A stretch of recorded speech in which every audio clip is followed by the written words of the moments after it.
that day as if it were happening right before my eyes. It was a light and warm summer day, the kind where you're supposed to feel happy to be outside and alive. I can't really feel that way about summer anymore, not since what happened on that day. What happened? That was the day when my parents told me I was moving. I was only 8 at the time, and they told me they didn't want to send me away, but I had to go because they didn't think the area was safe enough for me. You see, the place where I lived was not the most friendly of areas. My parents would never let me go out to play, since there were gangs who would quite often get into huge fights. I remember one particular night when I was lying awake in bed as the thin gray curtains of my room weakly veiled the full moon that was outside. I remember hearing the shouting and the smashing of bottles, followed by a screech of tires and a thud.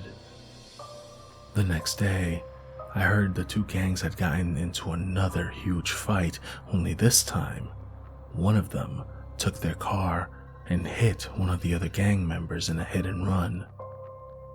I think it was the day that my parents finally decided that they would send me off.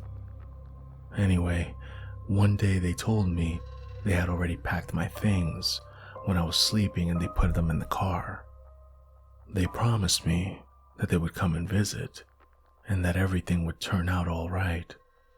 I didn't believe them for a second, and I said nothing the whole day.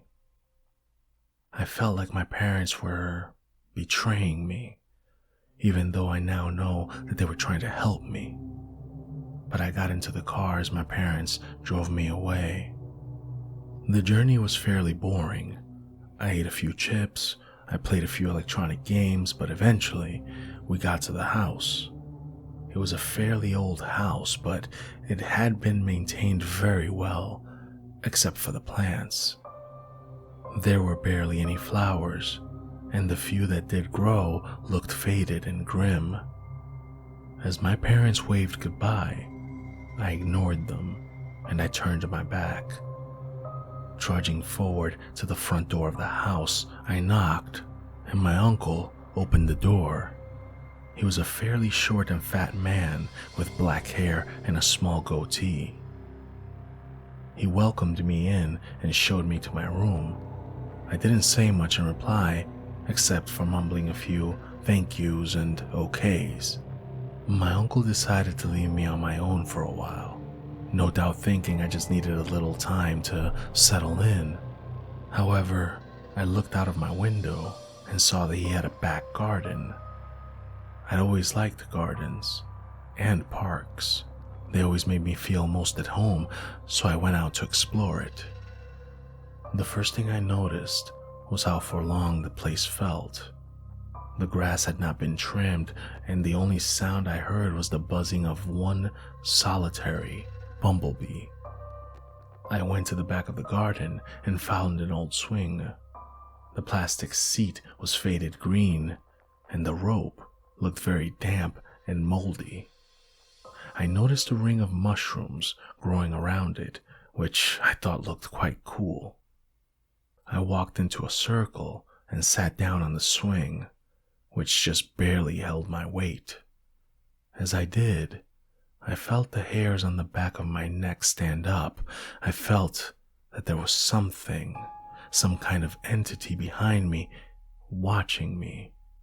I slowly turned around, fearful to see what that thing was, but as I looked behind me, I saw there was nothing but the soft rustling of the wind through a rosemary bush.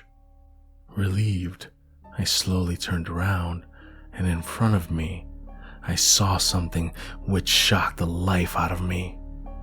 3 tall women stood in front of me, but they didn't look like ordinary women. No, their hair was flowing as if there was a strong wind, but there was only a very light breeze. Their fingers seemed unnaturally long like vines, but most of all were their eyes.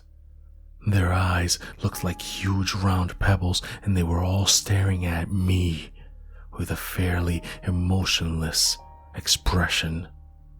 I was a little perturbed by this, but I managed to form a question.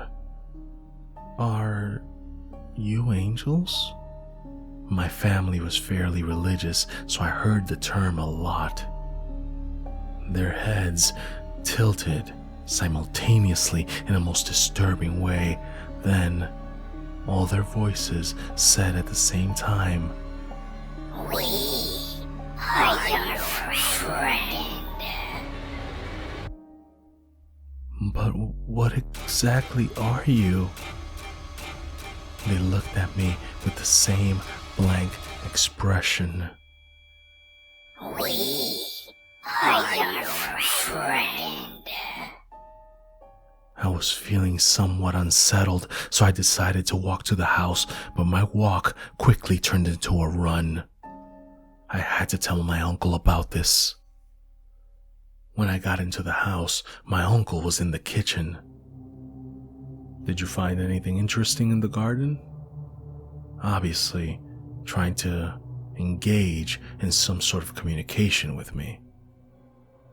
Actually, sir, I began until I saw something appear behind him. It was one of the women, and she was caressing my uncle's face. He must have noticed me staring at them because he turned around.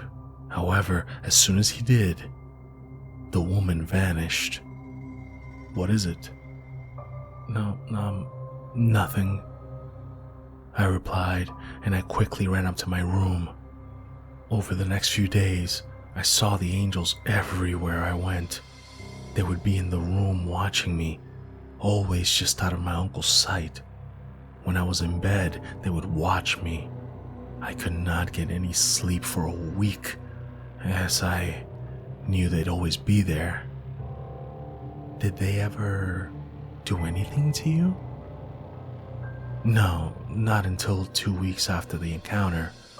I woke up one day and none of them were in my bed. I was overjoyed that these things had finally left me. I went down to the front room where my uncle would normally serve me breakfast, but when I got there, I noticed something odd about him. His eyes kept staring at me, and he had a blank expression on his face. What is it, sir?" I asked nervously. "Uncle, you're scaring me." At this point, his mouth formed into a grin, the widest grin I'd ever seen in my life, and he spoke these words. "Don't you want to be my friend?" His voice sounded as if two voices were speaking at once, his and the voice of a woman. "Don't you want to be my friend?"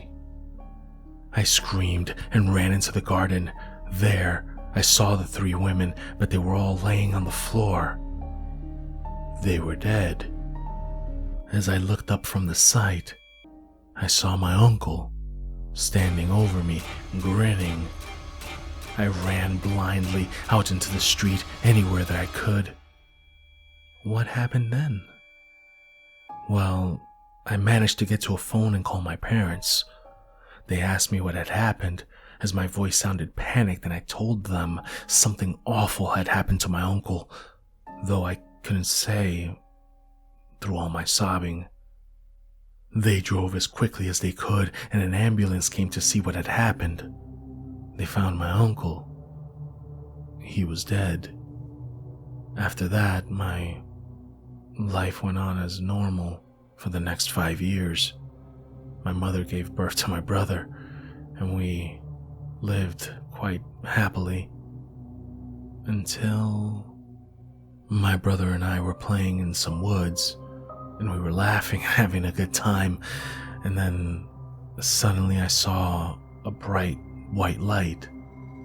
The next thing I knew, I had a stone in my hand, and I saw my brother with his head smashed in. The stone on my hands were covered in blood. That's when the police found me, and after questioning They brought me to you.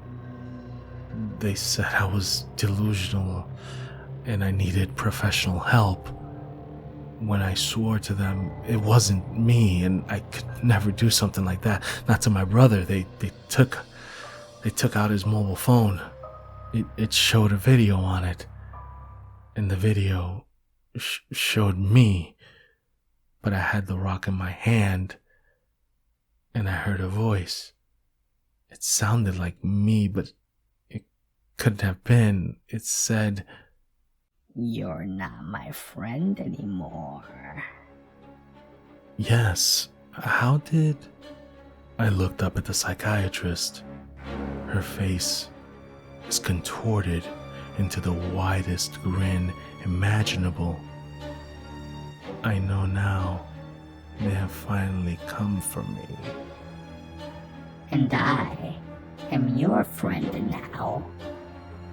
I know who you are. I know where you are.